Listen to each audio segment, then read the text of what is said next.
Boa noite a todos, bom dia, boa tarde, em especial a você que pela primeira vez assiste às nossas aulas no nosso canal.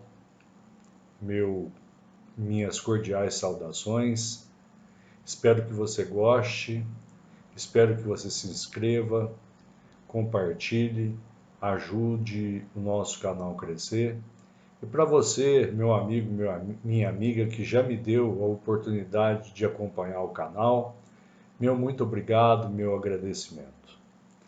Eu sei que todos estão ansiosos, estão preocupados, com essa situação que o nosso país vive, de inflação, de pandemia, e às vezes ficamos tristes, abatidos, sem ânimo para nada.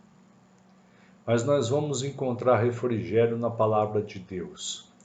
E eu separei para vocês uma passagenzinha bem rápida para que vocês tenham alento na sua caminhada. Meus irmãos, considerem motivo de grande alegria o fato de passarem por diversas provações, pois vocês sabem que a prova da sua fé produz a perseverança.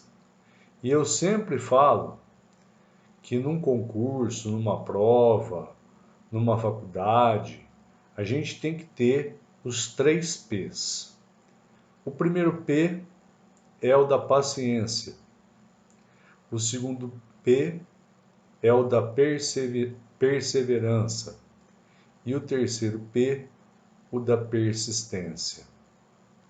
Nós temos que ter esperança. E em Isaías 41:10 tem outra palavra confortadora. Por isso, não tema, eu estou com você. Não tenha medo, pois eu sou o seu Deus. Eu o fortalecerei e o ajudarei, e eu o segurarei com a minha mão direita vitoriosa. Então Deus está conosco nas provações. E isso é importante, porque sem o alento de Deus, nós não chegaremos a lugar nenhum, e sem a força de Deus, nós não chegaremos a lugar nenhum. O tema da aula de hoje foi me pedido para que eu comentasse um pouquinho sobre o crime de denunciação caluniosa. Então nós vamos tecer as considerações sobre o delito de denunciação caluniosa. Primeiro que a denunciação caluniosa, atenção vocês que prestam concurso, ele teve a sua redação alterada pela Lei 14.110 de 2020. E o texto é o seguinte: dar causa à instauração de inquérito policial, procedimento investigatório criminal, processo judicial, processo administrativo disciplinar, inquérito civil ou de ação de improbidade administrativa contra alguém, imputando-lhe crime, infração ético-disciplinar ou ato improbo de que o sabe inocente.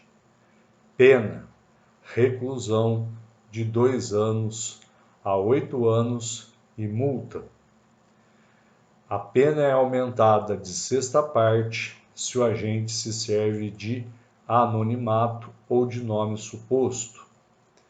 A pena é diminuída de metade se a imputação é de prática de contravenção penal. Essa figura não é nova.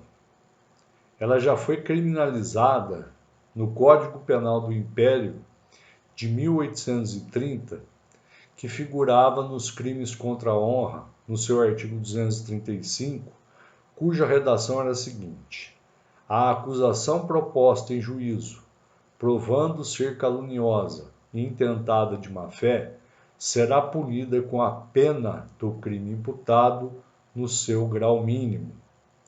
Lá no Código do Império, se adotava então a lei de talião, porque a pena para falsa imputação era a pena mínima do crime imputado.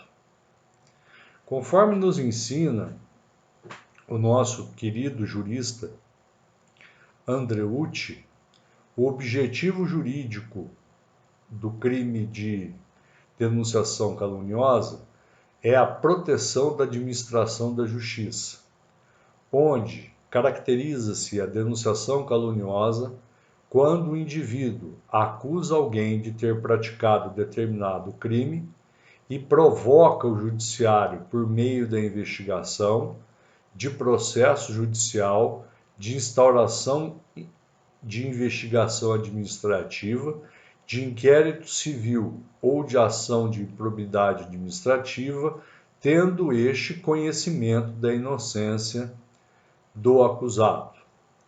A denunciação caluniosa, ela é considerada é um crime complexo, porque ele é formado pelo crime de calúnia com a conduta de noticiar à autoridade pública, ao magistrado, ao delegado de polícia, ao representante de Ministério Público, a prática do crime ou da contravenção penal e da sua autoria. Ele é um crime complexo em ambos os sentidos, porque ele exige a imputação falsa, mais a comunicação à autoridade judiciária. Se a pessoa só imputa o fato falso definido como crime, aí é o crime de calúnia. Mas vai se configurar o crime de denunciação caluniosa quando ela levar ao conhecimento da autoridade judicial ou estatal a infração penal. E aí é que está o X da questão da denunciação caluniosa. Ela está prevista, como nós vimos, no artigo 339 do Código Penal e é capitulada entre os crimes contra a administração da justiça. E o que se protege não é a honra do ofendido, mas sim a administração da justiça, e também se protege a honra da pessoa injustamente denunciada. Então, por isso que a pena é mais grave. É uma pena cominada de reclusão, que vai de 2 anos até 8 anos. Quem comenta muito bem sobre esse assunto é o professor Kleber Masson, no seu Código Penal comentado, Forense, São Paulo, editora Método. Outro autor conhecido, que é o professor Romeu de Sales Almeida Júnior, nos ensina que a Lei 10.028, de 19 de outubro de 2000, ampliou o alcance da denunciação caluniosa.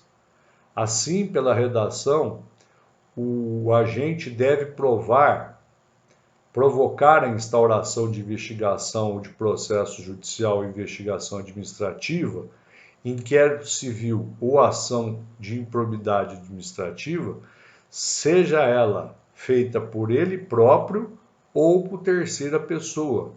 Não importa o meio que ele faça ou utilize para que provoque a instauração de qualquer dos procedimentos acima descritos. Anota a doutrina que, diante do texto revogado, o princípio da reserva legal impedia que a norma viesse a incriminar o agente que desse causa à instauração de sindicâncias administrativas, inquéritos, ações que impediam que a norma viesse a incriminar o agente em sindicâncias administrativas. Hoje isso está ultrapassado, porque se ele der causa à instauração de sindicância administrativa, sabendo que o sujeito é inocente, ele vai responder pelo crime de denunciação caluniosa. Inclusive, engloba-se nessa situação o inquérito civil, previsto no artigo 8º, parágrafo 1º da Lei 7.347 de 1985. O crime é dar causa à instauração da investigação. Vários meandros e circunstâncias devem ser analisados para que a gente consiga tipificar essa conduta no artigo 339 do Código Penal Brasileiro. Para o professor Magalhães Noronha, basta que o agente dê causa à instauração do procedimento para que o crime de denunciação caluniosa ele já possa ser instaurado. Nelson Hungria, ele afirma que o caráter essencial da denunciação caluniosa é a espontaneidade, isto é, deve ser de iniciativa do denunciante. Não vai existir o crime, continua o mestre Nelson Hungria, quando a falsa acusação é feita por um réu em sua defesa no curso do interrogatório ou por alguma testemunha. A jurisprudência, ela tem um entendimento de que para que se configure a denunciação caluniosa, é necessário que a imputação seja objetivamente falsa e que o agente tenha conhecimento dessa falsidade.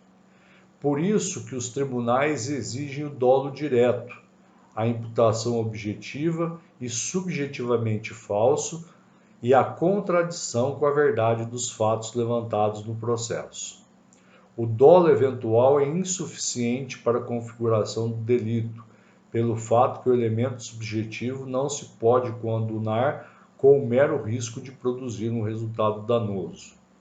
O que se exige é o dolo direto, comportamento psíquico de contrariar a ordem jurídica. É imperiosa a certeza moral da inocência do acusado, conforme o autor italiano Antolizei.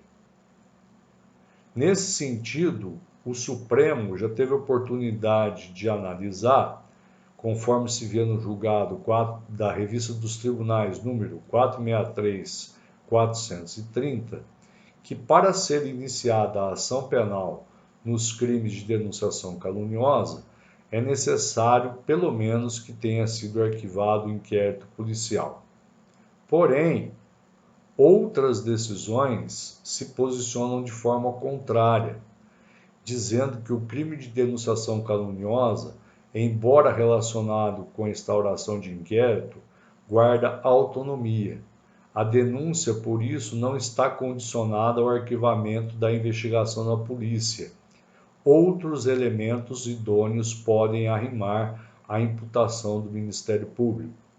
Vocês vão encontrar isso no Superior Tribunal de Justiça, na sexta turma, no recurso especial 91.158 de Minas Gerais, em que foi relator o ministro Luiz Vicente Sernicchiaro, publicado no Diário Judiciário da União, de 30 de junho de 97, na página 31.091.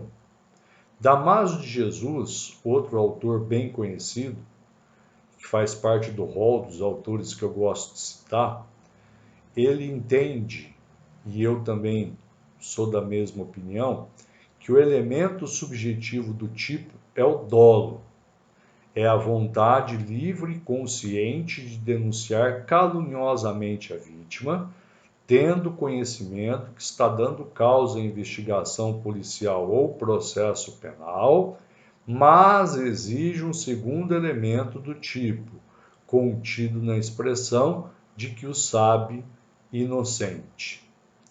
O artigo de lei da denunciação caluniosa, ele tutela, além do sujeito passivo e a sua honra subjetiva, a administração pública, sendo que o sujeito ativo daquele crime faz uma falsa imputação de crime, e, além disso, ele dá causa à instauração de investigação policial ou até mesmo de uma ação judicial contra a vítima.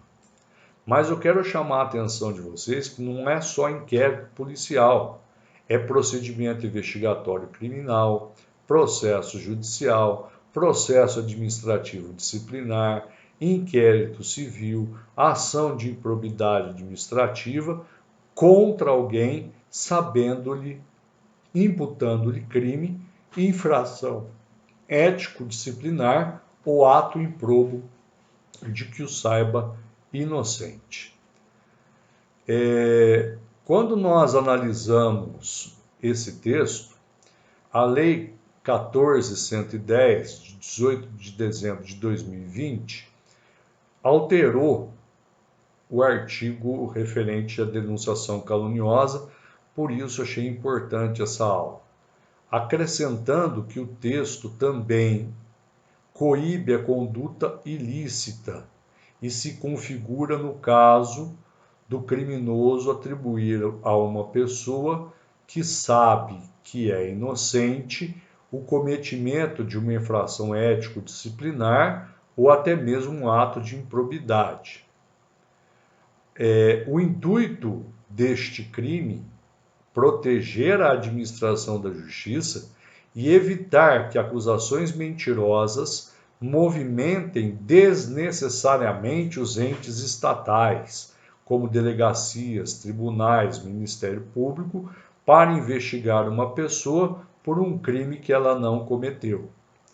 A denunciação caluniosa, como vimos, é prevista no artigo 339 do Código Penal. Vejam se no Código Penal de vocês já há alteração prevista pela Lei 14.110/20. E neste diapasão nós temos as características para a configuração deste crime. Primeiro, quem pratica esse crime deve ser uma pessoa determinada. Segundo, a imputação deve ser dirigida à pessoa certa e com a individualização da conduta supostamente ilícita. Segunda condição, deve haver a imputação de crime. O fato deve estar tipificado em lei penal vigente. E terceiro, deve haver ciência de que o agente é inocente. Neste caso, a denunciação caluniosa ela vai se diferenciar dos crimes contra a honra, porque os crimes contra a honra o sujeito apenas e tão somente, como é um crime formal, ele joga a palavra no ar. É como se eu pegasse essa folha de caderno aqui e rasgasse. Isso aqui que eu estou fazendo é a honra de uma pessoa.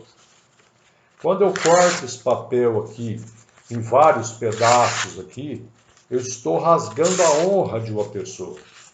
E quando eu rasgo a honra de uma pessoa, eu peço agora para vocês pegarem esse monte de papel aqui e colocarem e transformarem esse monte de papel aqui nesse papel aqui.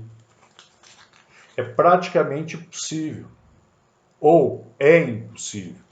Uma vez atingida a honra de uma pessoa, essa honra jamais ela vai voltar a ser a mesma. Então, essa lei, a Lei 14.110, ela veio distorcer, ela veio corrigir algumas situações que eram deficiências técnicas que existiam na lei anterior. Por exemplo, a nova lei substituiu o elemento objetivo investigação policial por inquérito policial e procedimento de investigação criminal. Investigação administrativa por processo disciplinar. Além disso, incluiu no tipo penal a infração ético-disciplinar e o ato improbo como elementos objetivos do tipo. Condutas dessas pessoas que são useiras e vezeiras em destruir a honra das outras, elas atrapalham o desenvolvimento da justiça, desenvolvimento de investigações na área civil, na área criminal, na área administrativa. E quando a gente olha esse delito, a gente pode ver que ele, a princípio, só poderia ser praticado por particulares, mas não. Agentes públicos também podem praticar o crime. Por isso que esse crime é comum pode ser praticado por delegado de polícia, por promotor de justiça, desde que essas pessoas imputem o conhecimento da infração a um inocente, que é o dolo direto. Nós temos entre nós o artigo 27 da Lei 13.869 de 2019, que trata dos crimes de abuso de autoridade, que traz uma norma especial sobre o tema. Comete abuso de autoridade o agente público competente que requisitar instauração de procedimento investigatório ou de infração penal ou administrativa em desfavor de alguém, à falta de qualquer indício da prática de crime, de ilícito funcional ou de infração administrativa. Pena: detenção de 6 meses a 2 anos e multa. Parágrafo único. Não há crime quando se tratar de sindicância ou investigação preliminar sumária devidamente justificada. Também comete crime de autoridade, de abuso de autoridade, de acordo com o artigo 30 da Lei 13.869 de 2019, o agente público competente que dá início à persecução penal ou administrativa sem justa causa fundamentada contra quem o sabe inocente, detenção de 1 a 4 anos e multa. Antes do advento da Lei 10.28 de 2000, que inseriu no tipo a investigação administrativa, o inquérito civil e o ato de improbidade, mostrava-se pacífico o entendimento que o processo judicial a que se aludia a norma era apenas o de natureza penal. Atualmente também está abrangido o processo civil decorrente da propositura de ação civil pela prática de improbidade administrativa.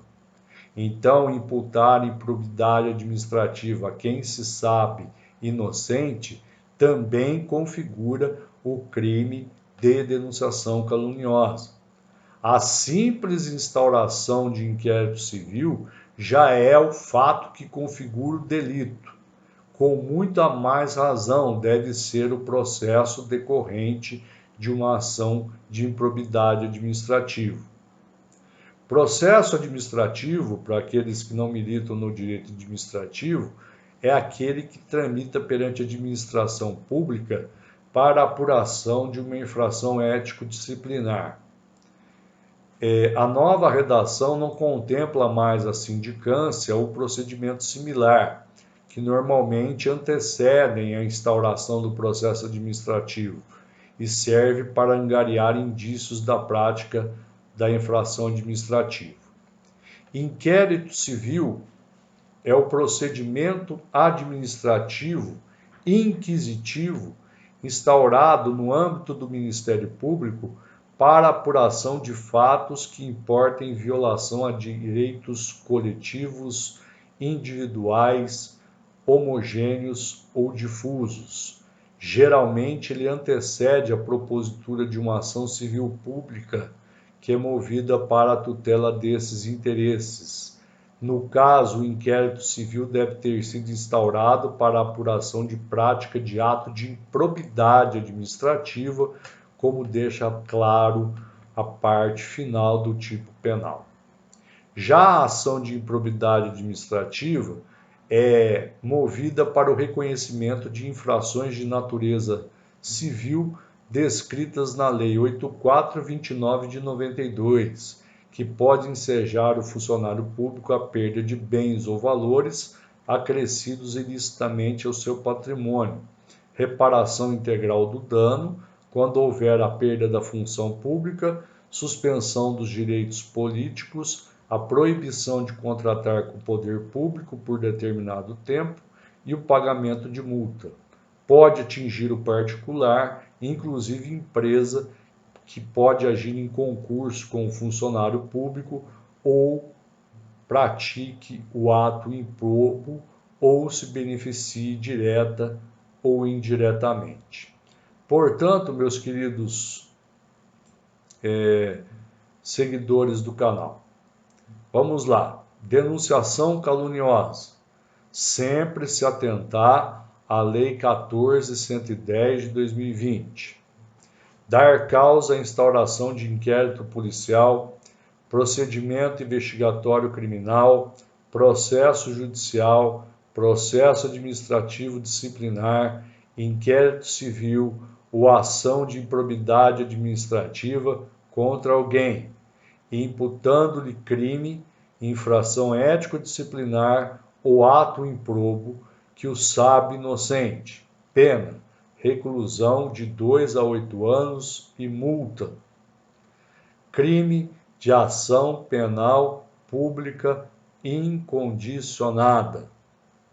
Hoje, com essa redação da Lei 14.110, incluídos foram as ações de improbidade administrativa, as infrações ético-disciplinares e o ato improbo. Então, como nós vimos, ele é um crime complexo. É a acusação falsa, sabedor da inocência dele, mais a movimentação da máquina judiciária. A máquina pune-se, o andamento da máquina judiciária contra alguém, mostrando que esse alguém, no fundo, é inocente. Eu gostaria que vocês lembrassem sempre desse exemplo que eu dei da folha. Eu rasguei a folha para vocês. E eu sempre faço isso em sala de aula. A folha é a honra. E a honra de alguém, muitas vezes, ela é ultrajada. É como se eu cortasse a folha. E para a honra voltar ao patamar que era muito difícil. Além disso, dessa punição na esfera penal, nós vamos ter a situação de uma ação de danos morais por causa dessa situação de denunciação caluniosa. Nós temos, então, a administração da justiça como sendo o sujeito passivo principal e a vítima como agente passivo secundário. Né? Nós temos que entender que nós temos várias situações, como vimos aí, alguns julgados entendendo que é necessário o arquivamento para a propositura da ação e outros autores entendendo que isso não é pressuposto para o ajuizamento dessa situação, conforme o julgado que eu falei para vocês da 6ª turma do STJ. O elemento subjetivo é o dolo, ou seja, a vontade, o ânimos, o desejo, e a parte final, que é importante pelo princípio da tipicidade, de que o sabe inocente. Com essas considerações, então, espero que vocês tenham gostado. Uma aula bem simples, bem rápida, para que vocês vejam como se configura o crime de denunciação caluniosa. Um grande abraço para vocês, não se esqueçam de clicar aí e se inscrever no meu canal, clicar no sininho para receber as notificações e sempre estaremos aqui passando algumas considerações que eu acho importante para vocês nos concursos públicos, na vida profissional, para sempre ajudar vocês. Um grande abraço a vocês, grande beijo no coração de vocês.